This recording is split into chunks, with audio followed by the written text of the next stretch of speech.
Hi, Tarek McNamara here from Rookie Analytics. So this is a kind of introductory video to myself and Rookie's analysis. Some people might like this. I don't know. This is kind of a break from the norm of day-to-day life, and kind of give you something else to maybe potentially look at, and maybe we can learn something along the way. The whole purpose of what I'm trying to do is to introduce coaches, players, people involved in rugby organisations, um, and help them identify what a good player is, what a good rugby player is using our analysis. Rookie's been around for a couple of years now. We've basically worked with a couple of different schools with a lot of success here in Dublin, and then we've moved on to schools, clubs, professional teams, and rugby unions as well. We're going to get involved with rugby unions as well, and how why we're doing it is because the questions that I had as a coach, um, I wasn't getting answers for using the current methods. So my background is in automation, so I went back and automated. I looked at the process and redesigned it basically to try and figure out whether or not it can give me the answers. Um, and by doing that, then we've got to the point now where we've analysed a bunch of 15 games. And what we've done is we've analysed 15 games over multiple different schools, uh, from Ireland, the Munster and Leinster Senior Cup, from the Australian Queensland Schools Cup, from the South Africa Inter Schools Premier Inter Schools Cup, and one from Namibia Schools competition as well. So, and what we've kind of done is we've analysed the game, right, so that we can then show show talent basically. And for instance, what we have here is this score basically, this score that we have for the individual players. You'll see these around on our portal a lot. What these indicate is a player's speed of decision making, how quickly, how good their technique is, how good their accuracy is, how good their actual outcome of what they do on the pitch is. And by analysing the game for each individual player for an entire game, we can then filter by any player based on the information that we have to identify who of those players is the um, top player from in that position. And we kind of have to look at two things. So this is a good example. We're looking at player seven. Um, player seven has a really, really high score, but when we look at his actions or the number of instances he was involved in the game, you can see he's quite low. So I think this player got injured, but we can go into this in a little bit more detail. So basically, what we've done is we've analysed the game in this way, and basically by analysing the game this way, we can then show specific information based on the overall team or overall coaches.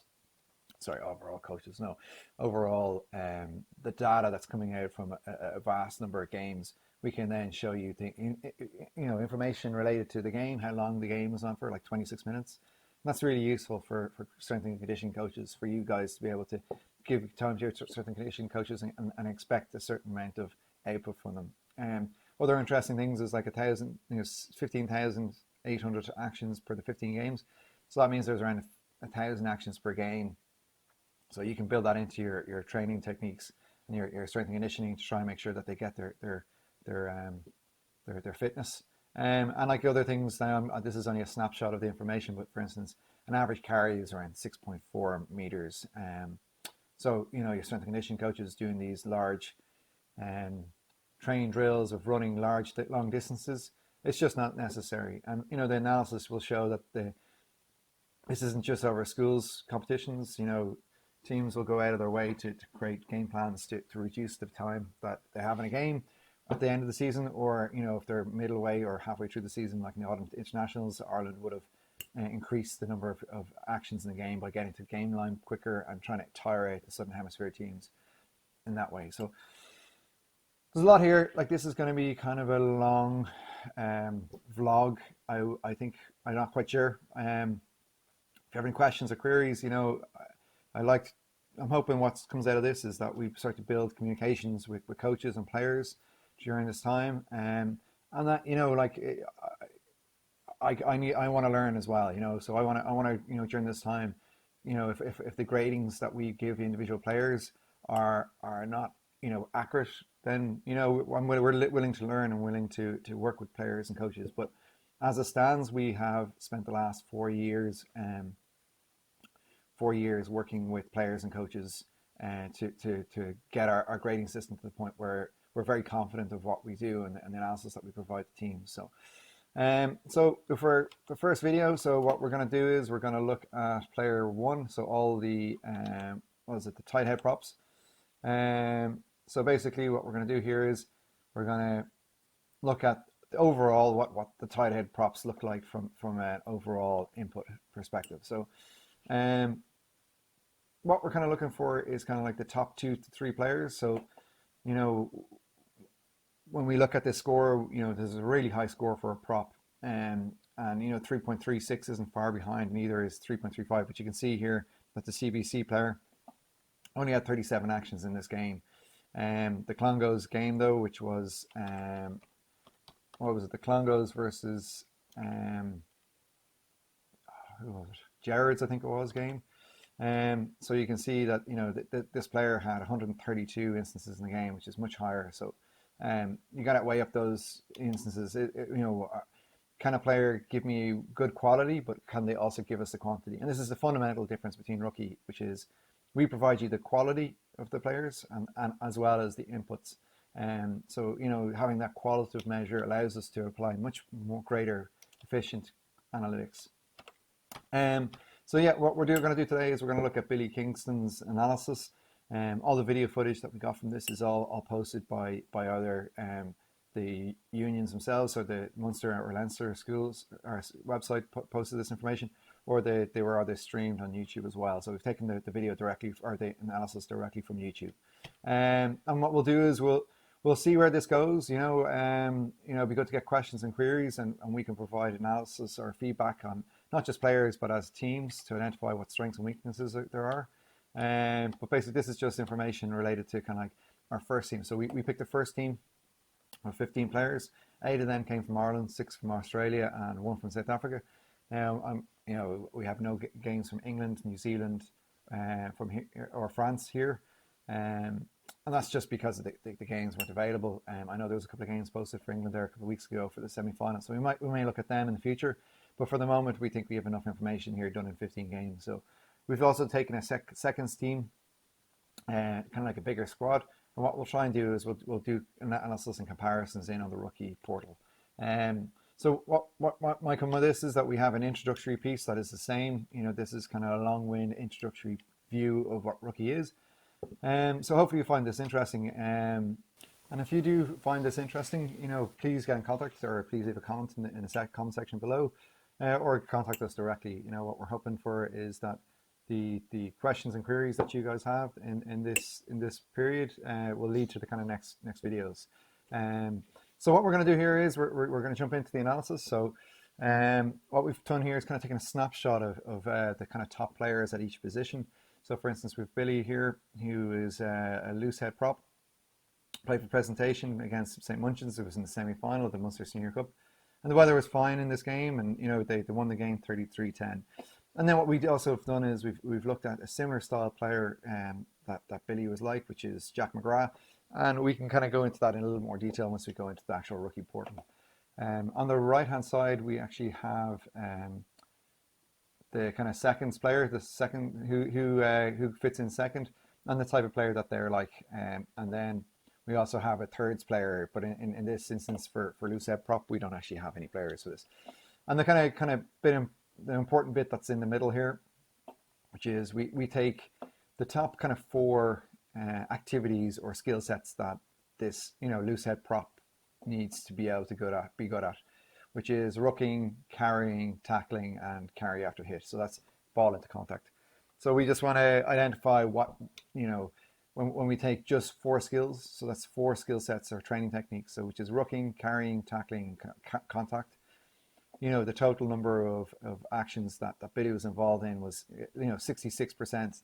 So 2 out of 3 things that everything that Billy did was either a ruck, carries, tackles, or going into contact. And here what we can see here is that fundamentally the biggest thing that Billy does is rucking.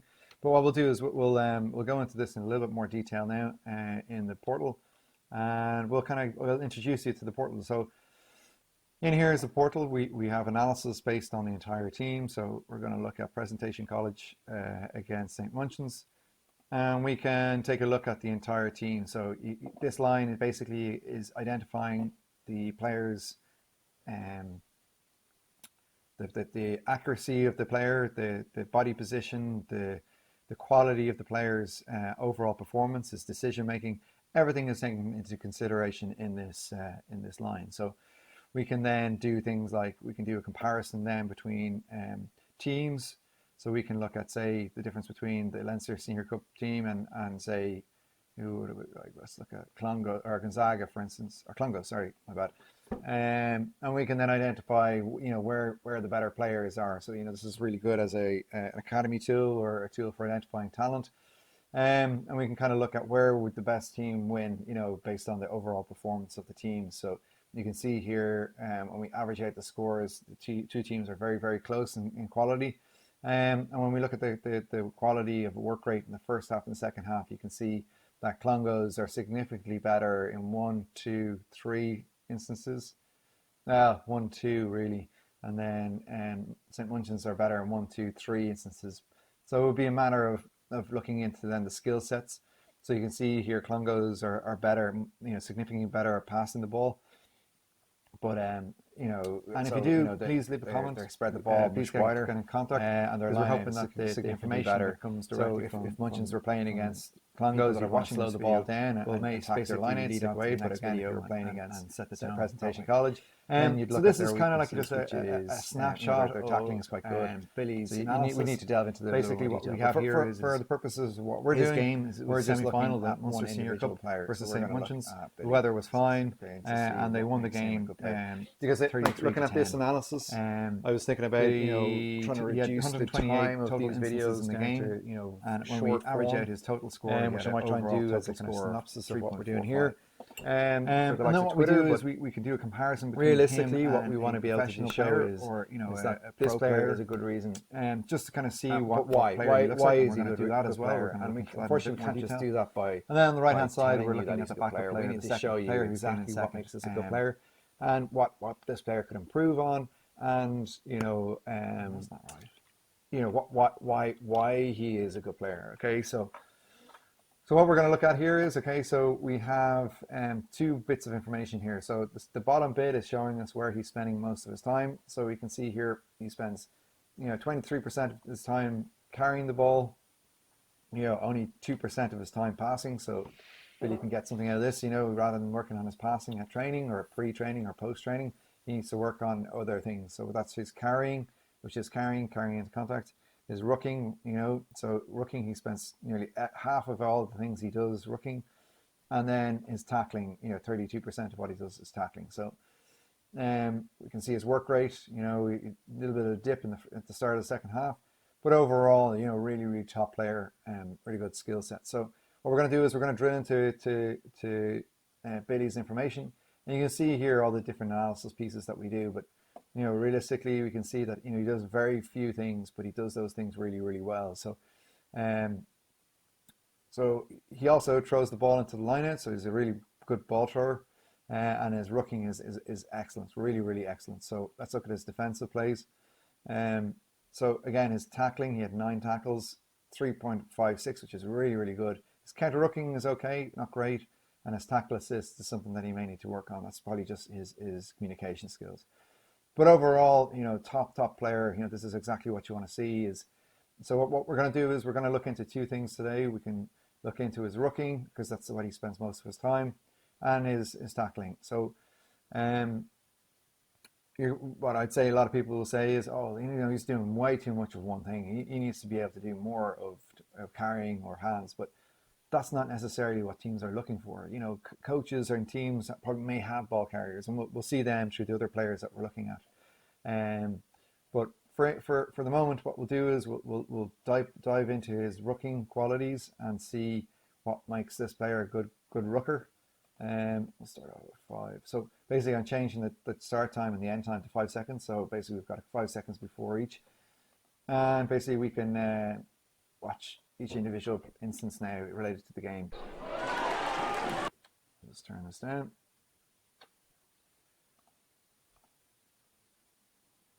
Okay, so here he is here. Okay, so really good. So you can see he comes in from the kind of sideways to begin with. Okay, but he realizes that he hasn't got leverage, so he kind of figures out that he needs to get his body position forward, and get that body nice and straight. So the back has a nice arch to it, and basically all the power is here in his legs. So these are shock absorbers that if anybody comes to counter ruck, there's nobody else needed. He doesn't need any more help. This is a perfect play. This is a perfect body position, perfect timing, perfect technique.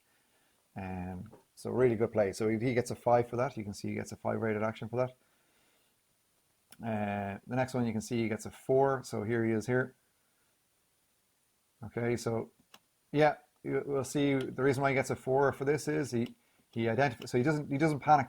A lot of situations you'll see players try and blow this out as in sees, but he's a really good measure of the game. So he identifies where the strengths or the weaknesses are, and then he blows out the player, which is the most pressure. So you see nice strength going through the pressure there, or through where the defending player is. Where you get a 5 is it's not necessarily sure that he needed to actually blow out this ruck. But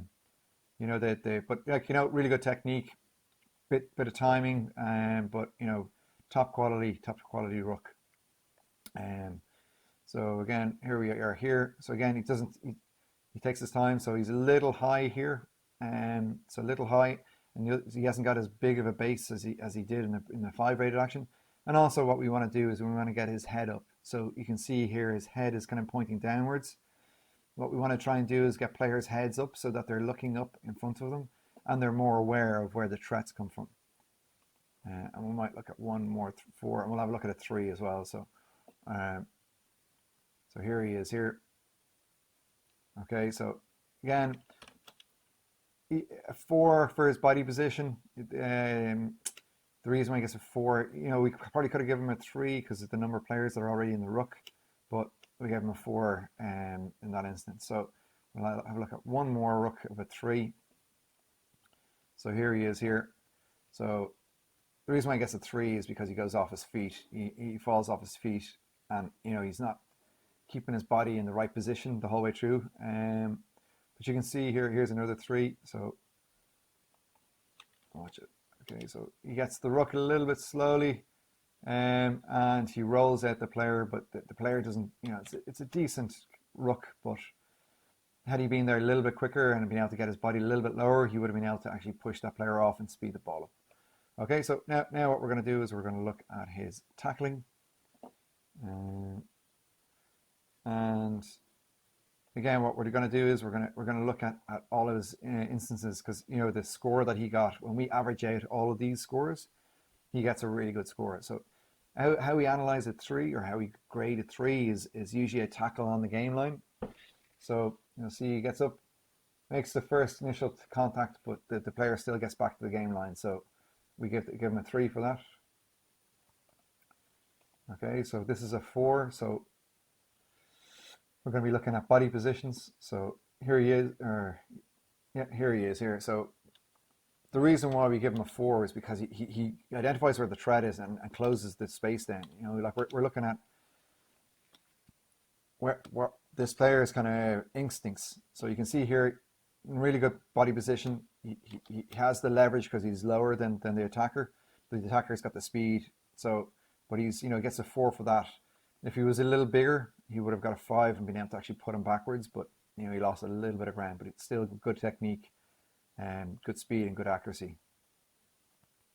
And so another 4 here. So what we're trying to show is that so again, his body position is nice and straight. He's keeping his body. He's not getting turned in, but he's able to push back the player. So really good strength, really good quality. So let's look at 5. But yeah, what we're trying to show here is that there is way too much going on in a match for coaches to fully grasp what's going on. When you look at an overall game, there's 1,000 instances in the game.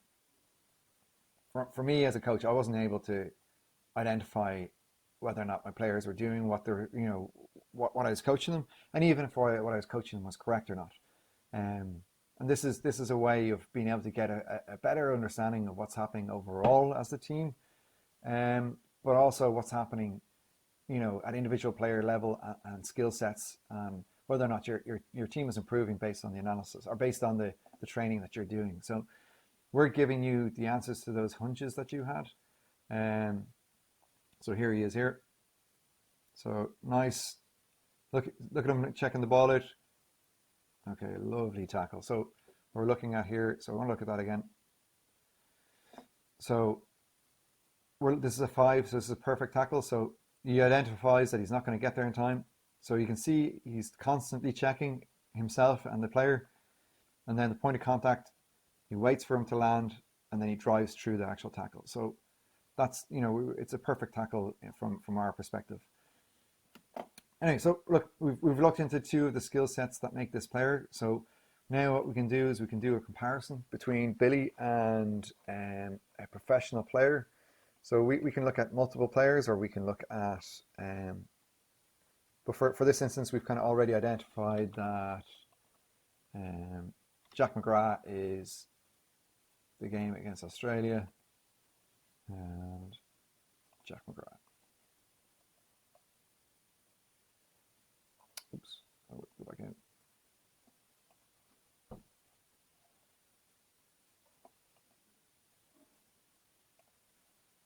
Sorry for this. Oh, wrong team. Against Ireland versus Australia and Jack McGrath.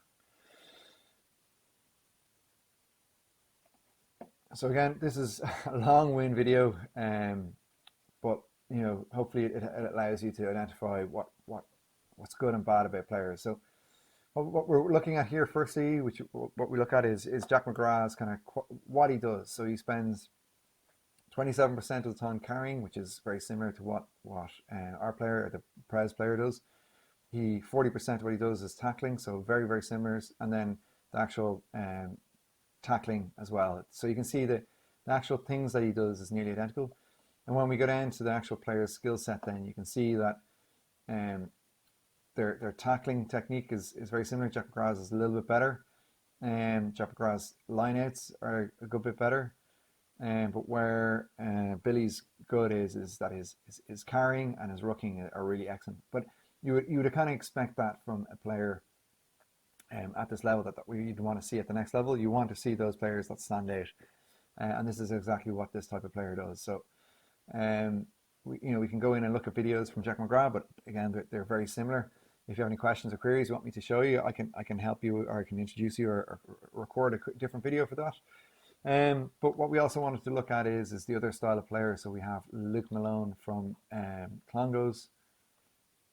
He was a very good player as well. So it's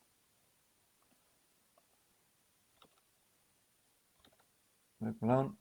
So we can see that Luke was involved in nearly twice as many things as Billy.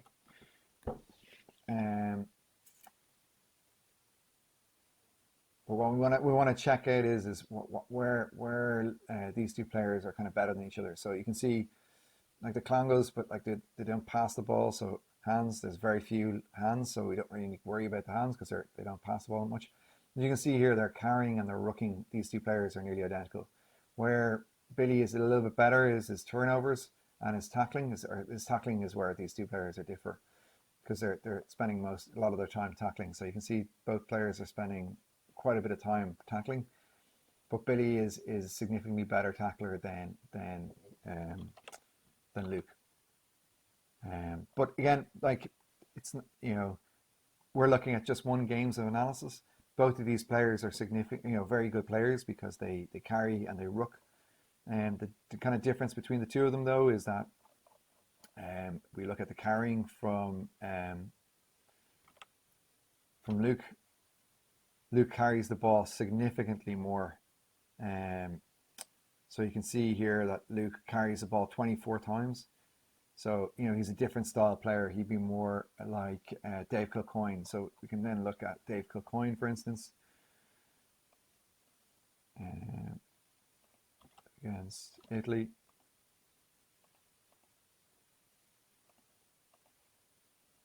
Okay, so now we can see that the numbers of instances changed significantly. So you can see Dave Kilcoyne was involved in 53 carries compared to Luke's 56% carrying. So you can see they're very, very similar. And when we get into the spirograph again, we can see Luke was involved passing the ball, but Dave Kilcoyne wasn't. But their tackling, Dave Kilcoyne's tackling is a little bit better. They're nearly identical in their lineouts, but where Luke is significantly better as in his rucking, and his carrying needs to improve a little better to be a professional player or a top player. But you can see, the analysis is really important to be able to give coaches this ability to go in and dive into this type of analysis, in order for you to be able to figure out whether or not your players are good or not. And this is what Ruckie's core process, core what you call it, ideal is to help players and coaches improve. That's it. That's the only reason it exists, is to help players and coaches improve. And I'm hoping that during this period that maybe we can build up relationships with coaches and work through this and try and educate coaches and players and staff within teams, so that when we all do get back to playing rugby and being involved in rugby matches, that the foundations are there to try and trust Ruckie, should I say, and potentially use Ruckie's analysis going forward, no matter what level of the game you are. Our costing structure is designed to help players from schools, from all the way up to interprovincial teams, all the way up into the international level of analysis. So, get in contact, get involved. We're also looking for developers to get involved, whether if you're a young developer and looking to spend your time doing some work and involved in rugby, then give us a shout. We need some improvements in the system, but we're willing to train you up and things like that. So, look, get in contact. This isn't going to be for everybody's liking, but that's okay. Put myself out there for the first time like this, so I hope I get some decent feedback. If I don't, no worries. Sure, I'm giving it a go. But look, fundamentally, what we want to do is help coaches and players improve. And yeah, take it easy, look after yourselves, and look after each other. Cheers.